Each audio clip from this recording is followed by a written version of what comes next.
Hello students, आजच्या लेक्चरमध्ये आपण पैशाची उत्क्रांती हा भाग अभ्यासायचा आहे, ज्याला आपण इव्हॅल्युएशन ऑफ मनी असं म्हणतो. हे इव्हॅल्युएशन ऑफ मनी, पैशाची उत्क्रांती कुठून झालेली आहे, तर आपण बार्टरपासून ते डिजिटल चलनापर्यंत आपण पाहणार आहोत. मग डिजिटल चलनापर्यंत पाहतो तेव्हा ज्याला आपण संगणकीकरणीय चलन असंही म्हणतो. त्यातला नंबर 1चा भाग म्हणजे बार्टर अर्थव्यवस्था, जी आपण पहिल्या लेक्चरमध्ये आपण अभ्यासलेली आहे की बार्टर सिस्टम काय आहे. बार्टर सिस्टम म्हणजे वस्तू विनिमय पद्धत असते आणि ही वस्तू विनिमय पद्धतमध्ये पैशाचा वापर कुठेही केला जात नव्हता. म्हणजे जेव्हा बार्टरचा विनिमय माध्यम म्हणून वापर केला जात होता तेव्हा लोकांच्या गरजा फार मर्यादित होत्या आणि म्हणून ही जी असणारी व्यवस्था ही शतकानुशतके आपण अनेक वर्षे वापरत आलो.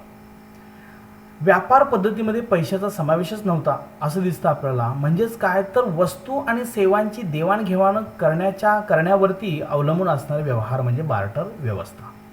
हे आपण इथंपर्यंत अभ्यासलं होतं. नंबर 2रा मुद्दा काय याच्यामधला आहे, कमोडिटी, ज्याला आपण मनी, पैसा म्हणतो, हा दिसतो. आता हा पैसा कमोडिटी मनी म्हणजे ह्याला आपण वस्तू पैसा म्हणतो. हा वस्तू पैसा काय सांगतो, तर वस्तू पैसा म्हणजे एकूण हा बार्टर सिस्टमसारखाच एक भाग आहे. मात्र बार्टर सिस्टमसारखा भाग असून त्या वस्तूवरती मूल्य ठरवण्यात आलं, वेगवेगळी मूल्य ठरवली. पण झालं काय, मोठ्या वस्तूच्या बाबतीत मात्र हे मूल्य ठरवणं फार कठीण व्हावं लागलं, फार कठीण झालं. आणि म्हणून देवाणघेवाण करण्यासाठी 2 वस्तूवर मोठ्या वस्तूच्या बाबतीत सहमती होणं फार कठीण झालं. मात्र छोटी एखादी वस्तू असेल, मीठ, गारगोटी, कवच वगैरे अशा काही जर वस्तू असतील, लहान दगड वगैरे, यांसारख्या सामान्य वस्तूकडे एक्सचेंजसाठी म्हणून वस्तू पैसा म्हणून आपण वापरायला सुरुवात केली. हा भाग आपल्याला दिसतो. नंबर 3रा मुद्दा काय याच्यामध्ये आहे की मेटॅलिक मनी, नाणी ज्याला आपण म्हणतो. म्हणजे लोक कमोडिटी पैशाचा जास्त वेळ वापर करत असल्याने त्यांच्या काही नवीन समस्या आपण ओळखत गेलो. आणि ह्या नवीन समस्यावरून काय झालं की व्यापार माध्यमामध्ये 3 सामान्य दोष दिसत होते. एक म्हणजे काय, दृश्य मानता, म्हणजे समोरासमोर एखाद्या वस्तू कशी दिसते ही. अविभाज्यता, त्याला आपण विभाजन करूच शकत नव्हतो मोठ्या वस्तूच्या बाबतीत.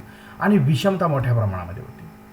मग त्यांना असा बराच काळ ठेवता आलं नाही आपल्याला. अशी सिस्टम जी होती ही आपण बराच काळ ठेवू शकलो नाही, की जेणेकरून काही लोकांचं जर आपण कर्ज परतफेड करू शकलो नाही आणि भविष्यात हे इतर गरजा भागवण्यासाठी जतन करू शकणार नाही, अशी परिस्थिती होते. मग याशिवाय बाजारात वस्तू एकसारख्या नसतात आणि मग इतर प्रदेशाबरोबर व्यापार करणेसुद्धा फार कठीण झालं. म्हणून आपण मेटॅलिक मनीचा मेटॅलिक मनीचा वापर करणं आपण ठरवण्याला आपल्याला दिसून येत आहे. 4था मुद्दा म्हणजे काय, तर कागदी पैसा किंवा प्रतिनिधी पैसा. मग तो इथं आला. म्हणजे मेटॅलिक मनीमध्ये आपण बघतो तर काही छोटी छोटी अशी नाणीसुद्धा आपल्याला दिसून येतं. पण हा कागदी पैसा आलेला आपल्याला दिसून येतो. म्हणजे आपण आपल्या इंडियन हिस्ट्री जर आपण पैशाची पाहिली तर आपण RBI पासून आपण विचार करतो. मात्र जर आपण जगाच्या बाबतीत जर पाहिलं तर पेपर चलन हे प्रथमतः 7व्या शतकामध्ये तांग राजवंश चीनमध्ये विकसित केले गेले. म्हणजे तांग येतं, जे चीनचं जे राजवंश तांग आहे, या ठिकाणी काय केलं गेलं की हे पेपर चलन सर्वप्रथम आपण प्रसिद्ध केलं किंवा विकसित केलं गेलं. परंतु या करन्सीमध्ये कागदाच्या पैशाची किंमत केवळ 11व्या शतकात सॉंग राजवंशात दिसून आली. ह्या कागदी चलनाची असणारी जी पैशाची किंमत होती ही 11व्या शतकात, म्हणजे जवळजवळ ह्याला 4 शतकं अशी जाण्याची, म्हणजे जवळजवळ 400 वर्षे गेली. आणि मग 13व्या शतकात युरोपात पेपर मनी ही संकल्पना मार्को पोलोने सुरुवात केली. 13व्या शतकामध्ये मार्को पोलोने सुरुवात केली. त्यावेळी कागदी पैशाचा वापर वस्तू खरेदीसाठी केला जात असे.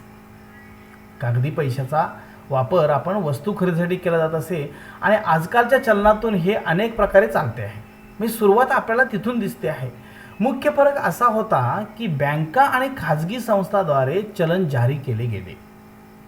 आता जवळपास सर्व देशात ही जबाबदारी सरकारची झालेली आहे, हे आपल्याला माहीत आहे. आणि म्हणून मग कागदी चलन आपल्याकडं आलं. हा भाग आपल्याला इथं असल्याचं दिसून येतो आहे. मग पुन्हा आपली कशी उत्क्रांती पैशाची होत गेली. मग आता आपण आले क्रेडिट मनी, याला आपण पतपैसा असं सुद्धा म्हणतो.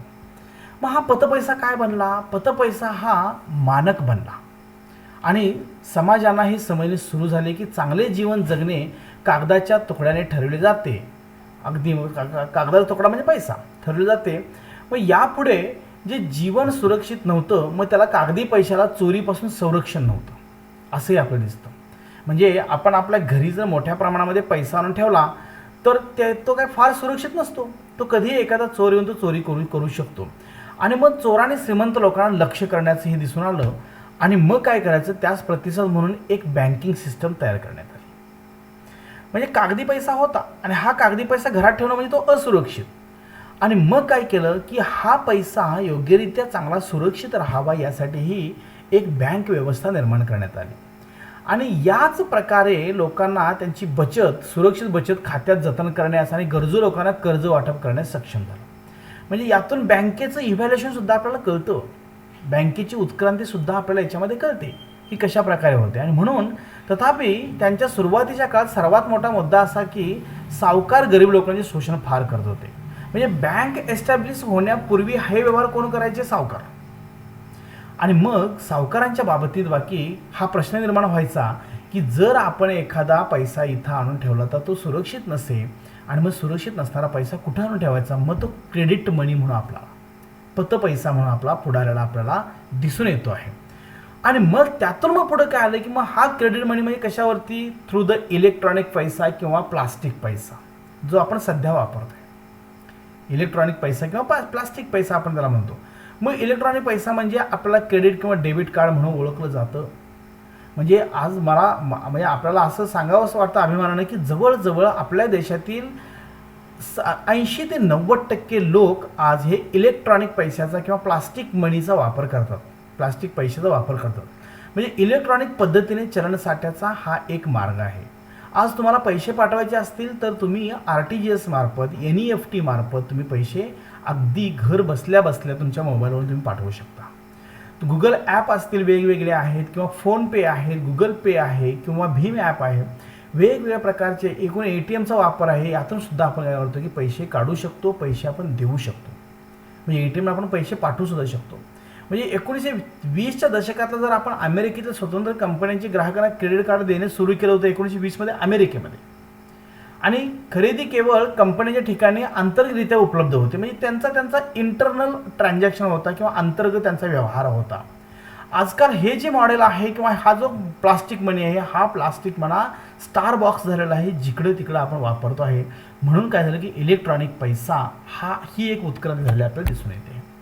आणि मग त्यानंतर आपल्याला दिसते मग सर्वात शेवटी जर आपण पाहिलं तर एक घटक याच्यामध्ये राहतो, तो म्हणजे आपल्या इथं दिसत नाही पण तो म्हणजे की ज्याला आपण म्हणतो की छुपा काही पैसा असतो. आणि हा छुपा पैसा असतो की जो आपल्याला कधीही या ठिकाणी दिसत नसतो. आपण म्हणजे काही चलनं अशी आहेत आणि ही चलनं म्हणजे अशी काही चलनं असतात की त्या चलनाच्या नावावरती व्यवहार केले जातात. म्हणजे बॉन्ड्स असतील त्याच्यामध्ये, ज्याला आपण काय म्हणतो बॉन्ड्स किंवा शेअर्स असतील, तर याच्यामध्ये सुद्धा आपण संपत्ती ठेवतो. पण म्हणजेच काय, याच्यामध्ये मूल्य आपण साठवून ठेवू शकतो. आणि मूल्य साठवून ठेवतो म्हणजेच काय होतं की मग त्याच्यामधला आपला एकूण पैसा आपला दिसून येतो. फॉर एक्झाम्पल बिटकॉईन असेल. बिटकॉईन काय आहे, म्हणजे बिटकॉईन हे फक्त अदृश्य चलन आहे. अदृश्य म्हणजे मी म्हणतोय की मला एवढ्या प्रमाणामध्ये बिटकॉईनचं मूल्य ठरलेलं आहे, एक बिटकॉईन बरोबर $2 असं आपण गृहीत धरतो फॉर एक्झाम्पल. पण एक बिटकॉईन बरोबर $2 देण्यासाठी आपल्याला तेवढे पैसे द्यायचे आणि आपण बिटकॉईन घ्यायचं. पण बिटकॉईन आपल्याला प्रत्यक्षात मिळत नाही, ते त्याच्या नावावरती फक्त पैसा आपण ठेवतो. म्हणजे आपण सुद्धा शेअर्स जेव्हा खरेदी विक्री करतो तेव्हा सुद्धा ते शेअर्स काय असतात की तुमच्या नावावरती असतात, प्रत्यक्ष पैसा येत नाही. ह्याला आपण काय म्हणतो, छुपा पैसा म्हणतो. अशा वेळा अदृश्य पैसा म्हणतो. हा अदृश्य पैसा आता मोठ्या प्रमाणामध्ये येतो आहे. इथंपर्यंतची आपल्याला झालेली ही प्रगती दिसते. आणि म्हणून आपण याला म्हणतो की पैशाची उत्क्रांती ही बार्टरपासून ते डिजिटल चलनापर्यंत आहे. आणि ही डिजिटल चलनापर्यंतची असणारी पैशाची उत्क्रांती इथं आपण पाहतो आहे. आणि ही आपण तुम्ही सर्व विद्यार्थ्यांनी अगदी बारकाईनं अभ्यासायची आहे. एक 6 ते 7 मुद्द्यामध्ये, 7वा मुद्दा मी इथं दाखवलेला नाही PPTमध्ये, पण अदृश्य पैसा किंवा बिटकॉईनसारखा पैसा, असा पैसा सुद्धा म्हणजे काय असतो की पैशाच्या उत्क्रांतीचा किंवा डिजिटल चलन म्हणून आपण वापरतो आहे, हा भाग दिसतो आहे. इथंपर्यंत अभ्यास करायचा आहे. Thank you so much. Thank you for watching this video.